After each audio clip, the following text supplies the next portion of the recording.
Hello दोस्तों, कैसे हैं आप? चलिए थोड़ी सी पाकिस्तान की न्यूज़ के बारे में डिस्कस कर लेते हैं। तो जो वहाँ पे यूएस प्रिंसिपल डिप्टी असिस्टेंट है सेक्रेटरी ऑफ स्टेट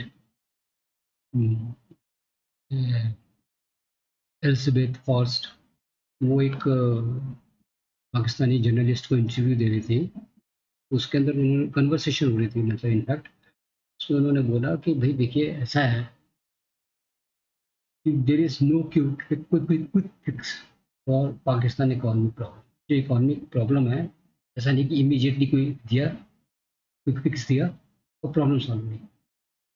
ये प्रोसेस है, बहुत सीरियस है और बड़ी गहरी जो है प्रॉब्लम है, और इसको टाइम लगेगा।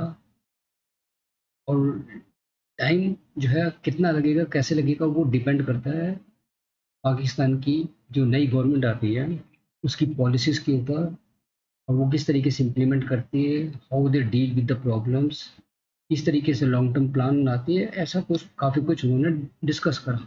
उन्होंने कहा अभी जो प्रॉब्लम्स थी उसको रिजॉल्व करने के लिए अभी जो सपोर्ट दी है आईएमएफ की अरेंजमेंट की, वो एक ब्रीथिंग स्पेस है। ठीक है ना, एक शॉर्ट टर्म जो है इनको थोड़ा सा रिलीफ मिला है। और जो लेकिन पाकिस्तान को वो continue to work with IMF, जिससे कि उनको रेगुलरली कुछ ना कुछ हेल्प मिलती रहे, एक डायरेक्शन मिलती रहे, उनकी पॉलिसीज इंप्रूव होती रहे। एक डायरेक्शन किस तरीके से, किस what are the policies to be adopted to improve the economy.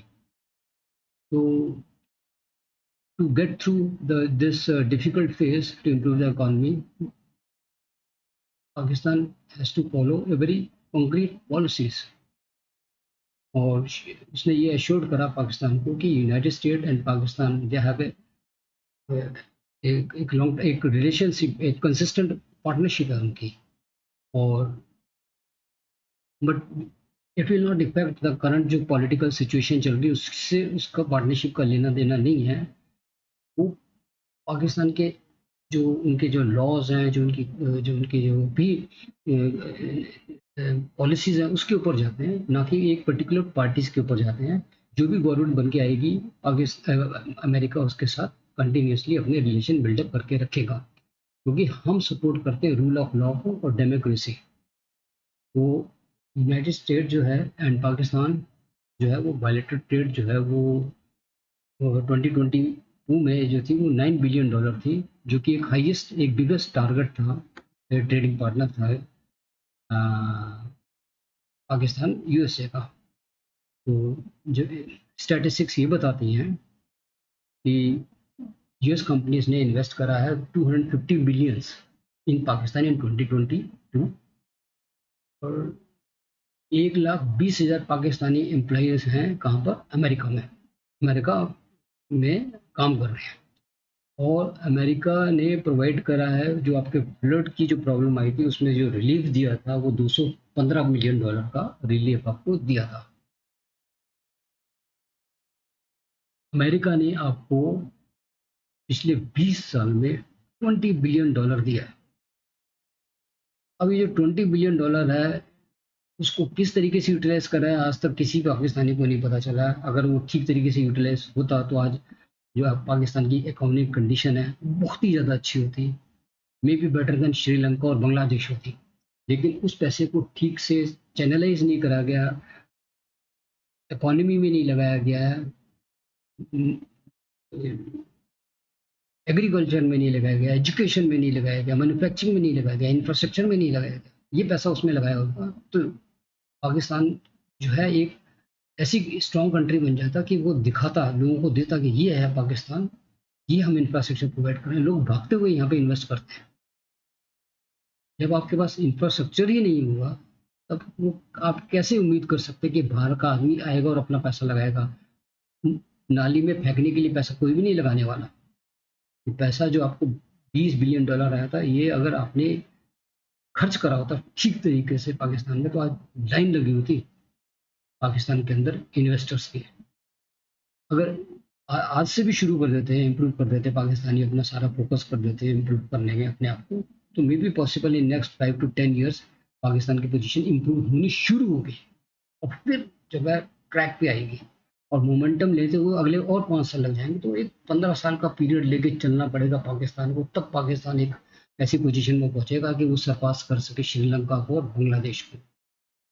होगा कि हमारे जो है trade and investment framework agreement है, मीटिंग आफ्टर 8 ईयर्स, जिसके अंदर हम क्लाइमेट, एनर्जी, हेल्थ डायलॉग्स उसके अंदर इन्वॉल्व हैं। These are the major factors we have involve no, and we are also working on a green alliance framework.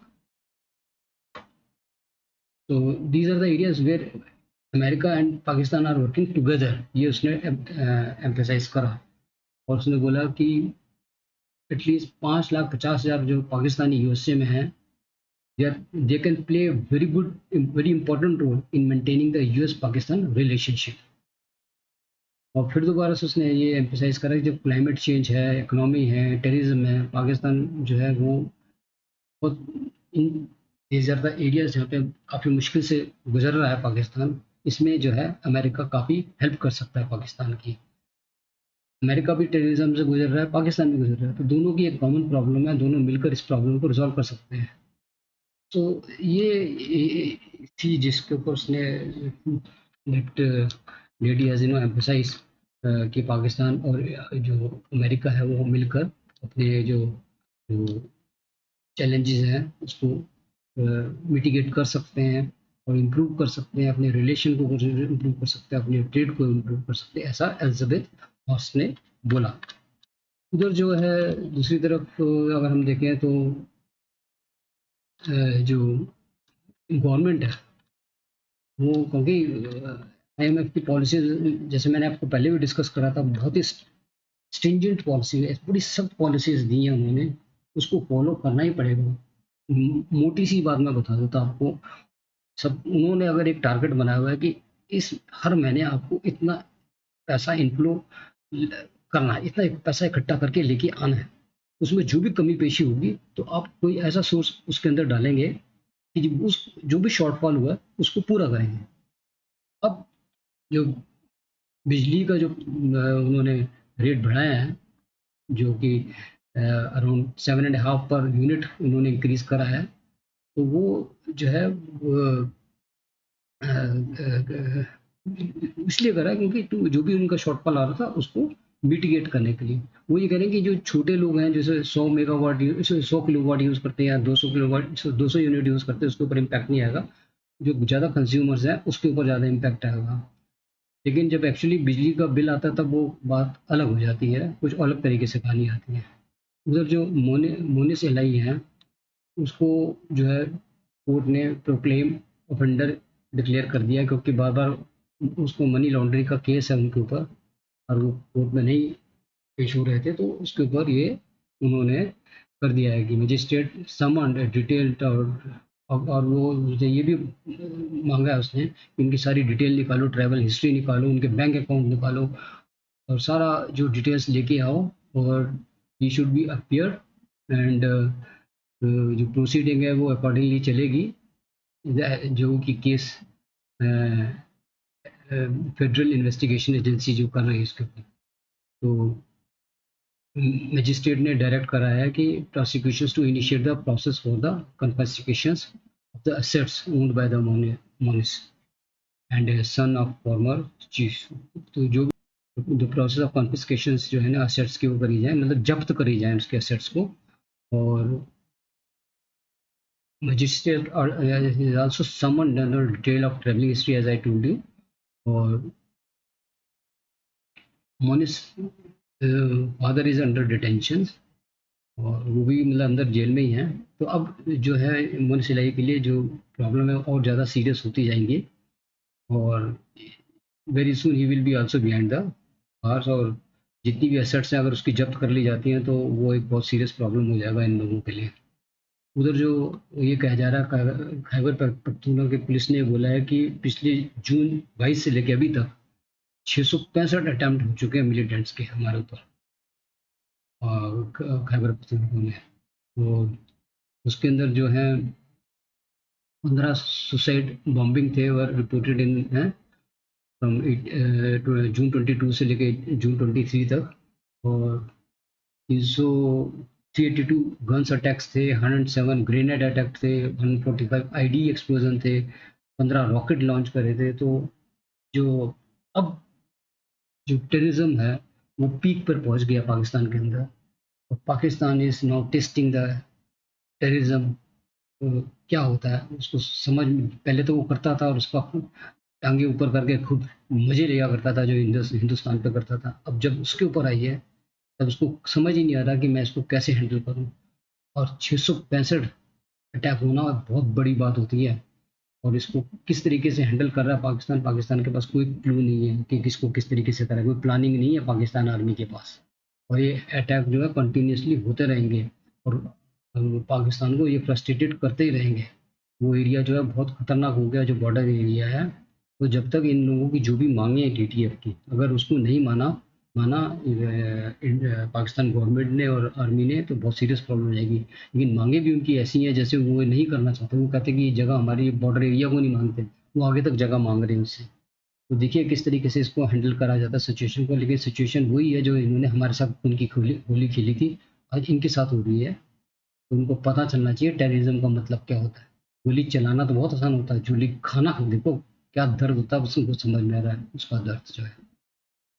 अभी ये पता चला है कि भाई 12,000 से ज़्यादा पाकिस्तानी कई 67 कंट्रीज की जेलों में बंद पड़े हुए हैं, और उसमें 50% तो सऊदी अरेबिया और यूएई में है। और कईयों के ऊपर तो काफ़ी सीरियस चार्जेस हैं इनके ऊपर। और ये जो हरकतें हैं पाकिस्तानियों की, ये पाकिस्तान में नहीं, अक्रॉस द वर्ल्ड ये इस तरीके की हरकतें करते हैं। पकड़े जाते हैं, जेल में ठूसे जाते हैं, लेकिन समझ इनको तब भी नहीं आती। ये लोग अपनी वही जो जज्बाती दिमाग है ना, 57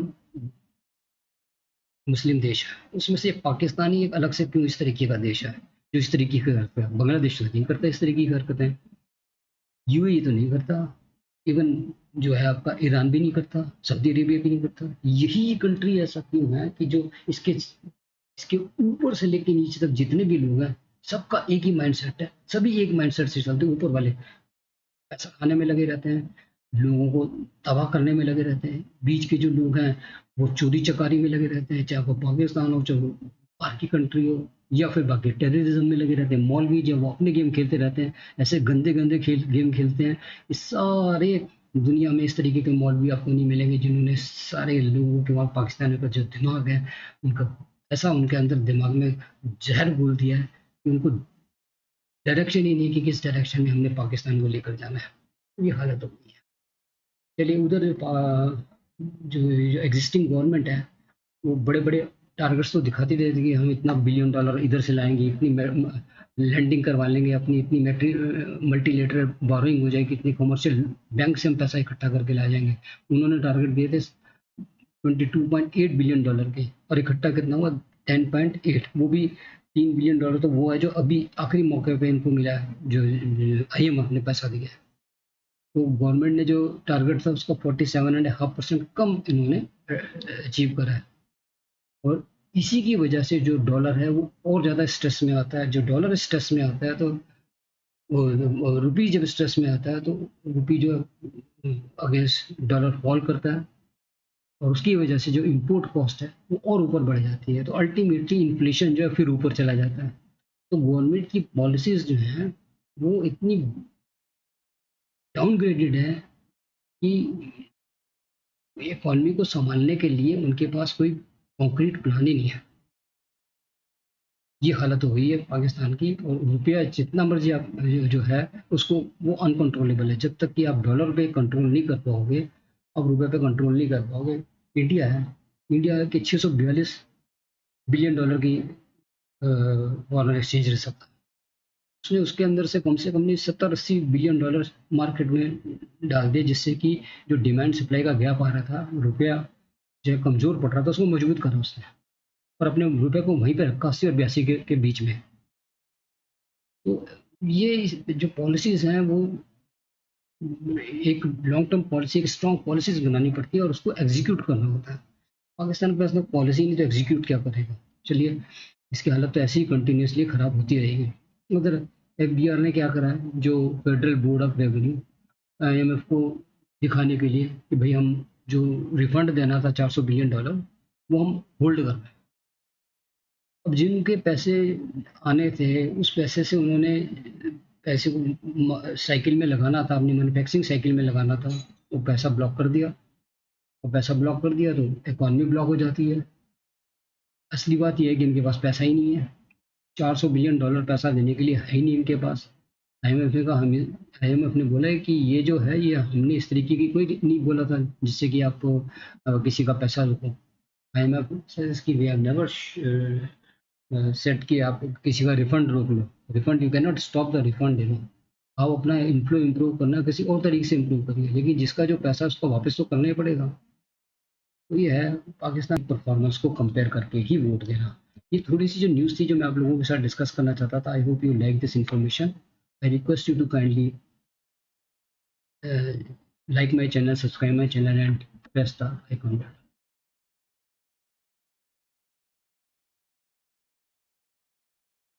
And I also request you to please share my video with your friends. Thank you for watching my channel. Thank you.